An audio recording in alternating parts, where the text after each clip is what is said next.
What's up guys, welcome back to my channel. Today we are going to be talking about the step-by-step process on how you can buy a home. If you guys are new here, welcome to my channel. My name is Justin. I'm a local realtor here in Fayetteville, North Carolina, and I help people relocate to the area. It's my specialty. So if that sounds like you, feel free to reach out to me at realestatewithjustinh@gmail.com.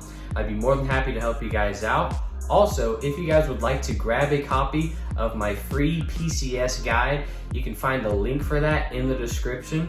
In this PCS guide, I go over everything that you guys need to know, not only about the area and Fort Bragg in general, but I also break down some crime stats. I talk about some of the neighborhoods, some of the neighboring cities. So definitely grab yourself a copy, as that information can be very helpful for you guys. Anyway, step number one is going to be reaching out and finding a good relocation agent in the area. So the reason that this is going to be so important for you guys is that if you guys are relocating to another state and you're not going to be able to be in person to meet your agent, or you're not going to be able to be in person to tour some of these homes, you're going to want an agent who's worked with those kinds of buyers before. If they're used to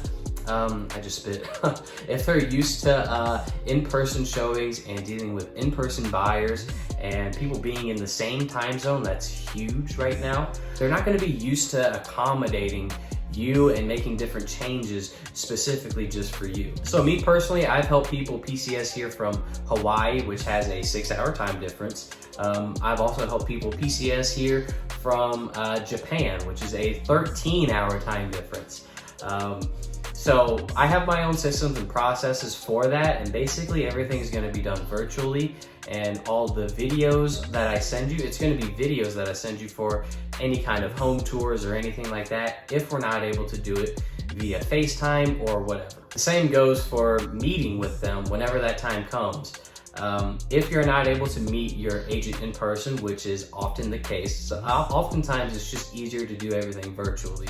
But you guys should be meeting with your agent virtually, whether that's Skype, Google Meet, that's what I use, or Zoom. You should be meeting with your agent not only to get any kinds of questions that you have answered, but just so that the agent can kind of walk you through the entire process with this consultation, to kind of see where you are in the process. If you need to wait a couple months because you're not exactly in the right space, then let's wait a couple months and wait until that time is right for you. The second thing that you're gonna have to do is you're gonna have to be put on with a local lender. I have my own preferred list of local lenders in the area. The reason that I say that, or emphasize that it be a local lender, is because you want someone who not only understands the market here and what kind of loan contingencies they typically see in this area, but you're going to want to talk to one specific person. If you're dealing with like a big bank, nothing against them, I'm not going to put out any names out there, but if you're dealing with a big bank,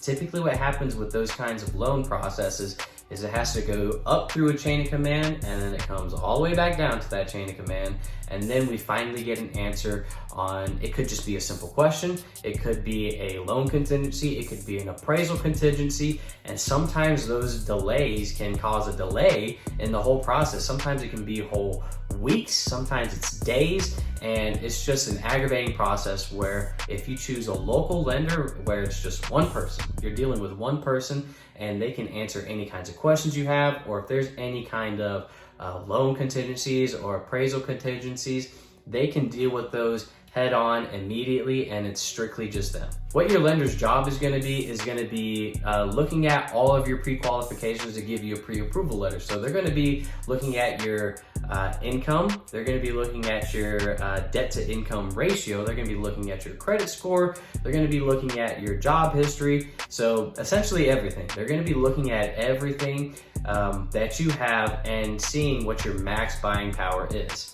Now, a good discussion to have with your lender is just because you can afford a $500,000 house, let's say, doesn't mean you should be buying a $500,000 house. Choose whatever price range is comfortable, and your lender should be able to explain, oh, if you want a $2,500 payment, that would be this price range. If you want a $2,000 payment, that would be between this price range. So after you've gotten pre-approved from the lender and you've spoken with a realtor and you got a buyer agency agreement signed with that realtor, this is when we can start touring some homes. So again, if there's a huge time difference, make sure that your realtor has their own system and process to deal with that kind of stuff head on, because otherwise it's going to make a huge impact on the process, and it's going to completely make or break your decision on whether or not you actually want to buy a home. But this is where we start touring some homes. Me personally, like I said, I send you guys videos, and if there's like a spot in the ceiling or something that catches my attention,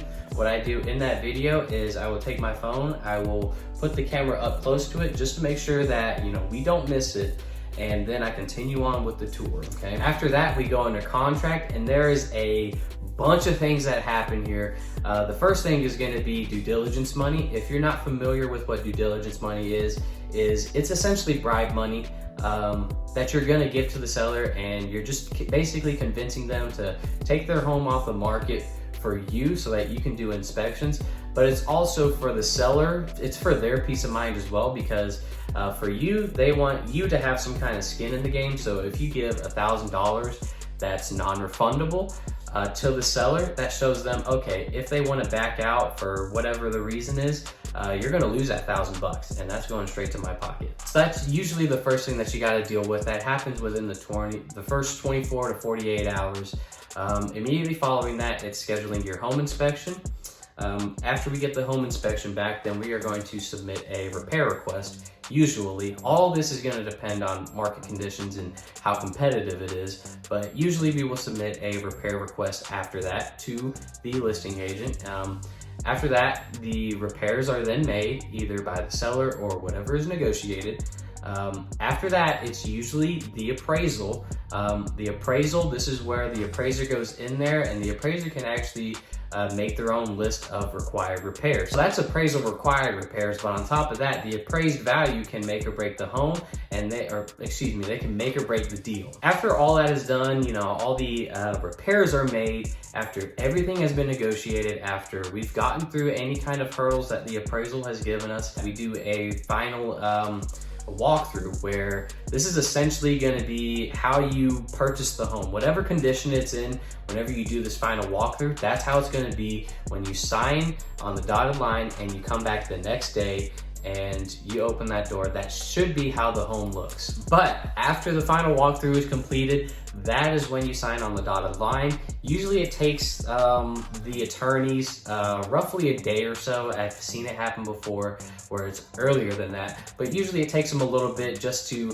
take all of your signed documentation to the county courthouse and get everything recorded. Once everything is recorded, now it's your home. Just because you signed does not mean it's your home. It has to get recorded at the county courthouse first. Typically, this is when key delivery happens. So once we've recorded, I meet you at the house and I give you the keys. We do one final tour. I have usually a closing gift or two with me, and that's pretty much that, and then the home is yours. So I'm gonna do one final recap for you guys just to make sure that you guys have the exact process down. I'm gonna make it a lot quicker.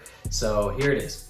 You're gonna meet with an agent, okay? Relocation specific agent, hopefully. After that, you get put on with a local lender. You get pre-approved. You start touring homes. You submit an offer. It gets accepted and you go under contract. You deliver due diligence money. You then order a home inspection report. You then submit a repair request. You then get the appraisal done, and then you do a final walkthrough. Then you finally close on your home. Thank you guys for watching this video. I hope you guys got some kind of value from this. If you guys enjoy this type of content, please make sure that you guys leave a thumbs up. If you guys are relocating here, again, feel free to shoot me an email at realestatewithjustinh@gmail.com. Again, thank you guys for watching this video, and I look forward to seeing you guys in the next one.